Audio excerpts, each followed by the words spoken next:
Cancer in 2016, and I was diagnosed with third stage cancer of the breast. And I went to Europe and the States for treatment. So I kind of disappeared for about a year and a half to 2 years.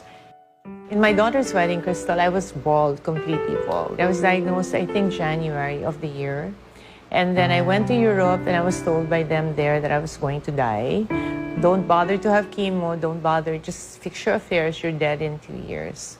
I went to New York Presbyterian, and they wouldn't give me anything. Then, I said, so what are my chances? And they were very quiet. We'll try our best. That's when I knew how much Atom still loved me. He went with us talaga. I think that's when he and Hayden got close, because they were in every CT scan, PET scan, radiation thing. And then Crystal had her wedding on a certain date, so I had to have my chemo. My mom passed away.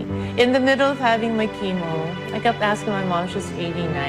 I said, Mom, you have to stay with me because we're so close, like you are with your mom. I said, I need you talaga, please don't leave me.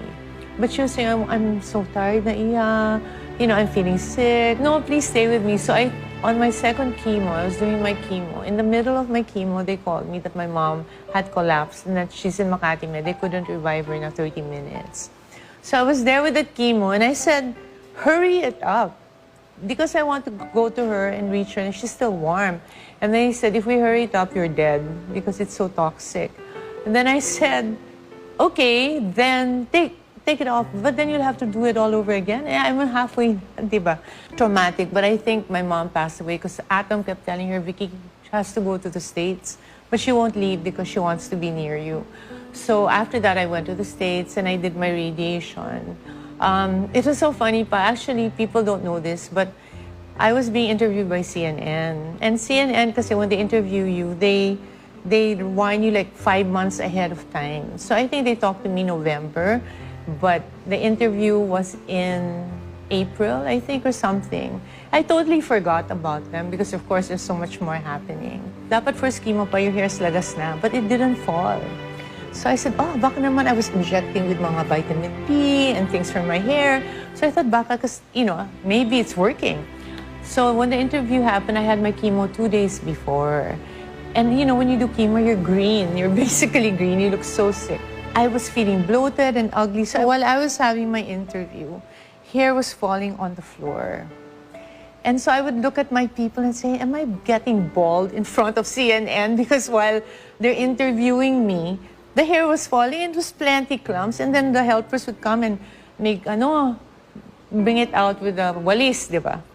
And they said, no, you're okay pa, you're okay pa.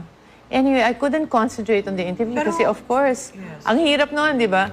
So they asked me a question. They said, what are your plans for the future? If you have cancer, kasi wala kang plans. You just want to get well. And you don't want to plan. I don't plan because I don't know if I'm going to be alive or not. And they told me pa, I'm going to be dead. So, so I'm like, I couldn't answer. Korina, you know naman how I answer. Ang bilis, di ba? So I looked at them and they go, do you have plans for the future? I said, do you know Hayden and I have a baby? And Scarlett was 1. And they go, what? I didn't know what to say, di ba? Gusto ko yung attention mawala sa akin. I said, Hayden and I have a baby. Ibaba niyo nga si Scarlett.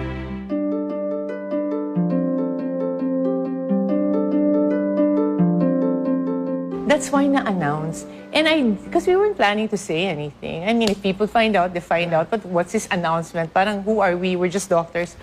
Then I had to call Hayden to apologize because I didn't clear it with him. To be told, sasabihin sa'yo na wala ka ng pag-asa, mamamatay ka na, tapos yung nanay mo, 89, namatay na rin, meron kang bagong baby, paano mo na-survive yun? Vicky, hindi namin naramdaman.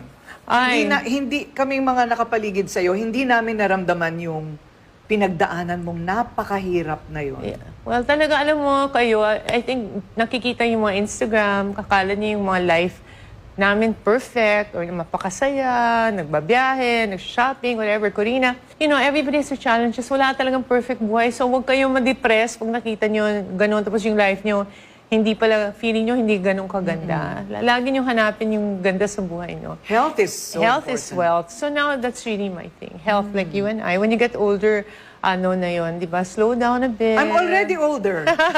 You look so younger. Thanks to Belo. I'm blown away by what you went through. So, anong secret? That you still look this fabulous, you are well. So, paano? Ano ang prayers, of course, Prayers, you say. of course, family, love, support, Yes. right? And you know, the #1 secret is Scarlett. Scarlett, they're all near you. Why don't you say hi? Can't beat that surprise. So people, I hope you enjoyed Kenya with me. And if Kasi I really look at her, ako, and I want to be with her. I don't want to leave her naman so young, di ba? So I kept praying, Lord, please give me time. So Iyak yun. na rin ako kasi ganun din yung mga anak ko, ang liliit pa. Kaya all I can think of is how to live to be 120 years old. Kaya natin yan. Kaya natin yan. Sabi nga ng patients ko, ikaw talaga, nung bata ka, wala kang pakialam about all these aging things kasi hindi mo pa dinaanan. But now that you're older, I know this is a lot of anti-wrinkling, how to keep your hair black. Right. So, ganun, may keep it thick, di ba? So, that kind of thing. Kawawa naman si Scarlett kung minsan na-pressure siya kasi 6 months pa lang, dinala ko na siya sa Maldives, Japan, Paris. Kasi in my mind, I want to be with her. When she does, hey, she's only 6 months, how can she? So, ngayon, super enjoy ako. Thank you for the witness. Kasi 7 years old is a really good age. It's such a privilege and an honor to be trusted with that story, Vicky. So thank you for sharing, and believe me, in this moment, you have inspired so many. I think it's important you tell that part of your life story.